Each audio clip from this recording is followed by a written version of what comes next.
আমরা আসছি সশরীরে এখানকার সমস্যাগুলো কি এবং আমাদের মন্ত্রণালয়ের সচিব সহ কর্মকর্তা আসছেন, আমরা সশরীরে দেখে চিহ্নিত করে গেলাম।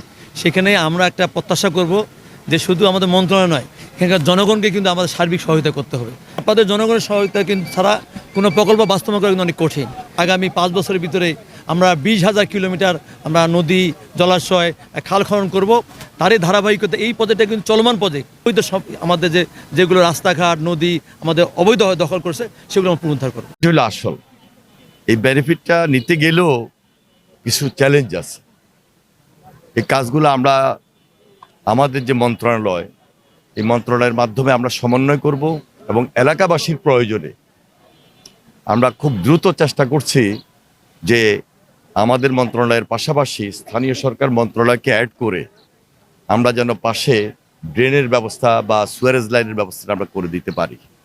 খুবই জনগুরুত্বপূর্ণ বিধায় আমরা আজকে সবাই এখানে এসেছি।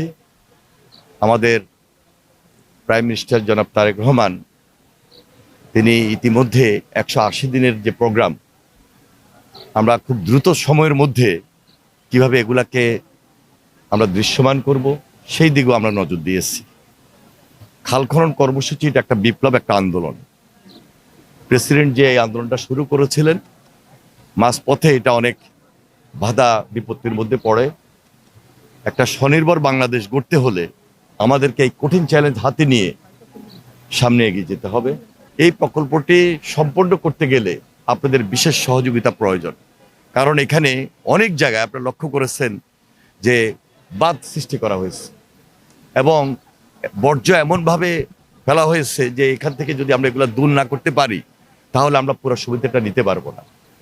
অনেক জায়গায় অবৈধভাবে অনেক দোকান, বাড়িঘরও নির্মিত হয়েছে। সব কিছু মিলে আমরা এই প্রোগ্রামটাকে, এই প্রকল্পটাকে চ্যালেঞ্জ হিসাবে নিয়েছি এবং এই এলাকার স্বার্থে আমরা সেই চ্যালেঞ্জটাকে গ্রহণ করে সুবিধাটা জনসাধারণের মাঝে পৌঁছে দিতে সক্ষম হব।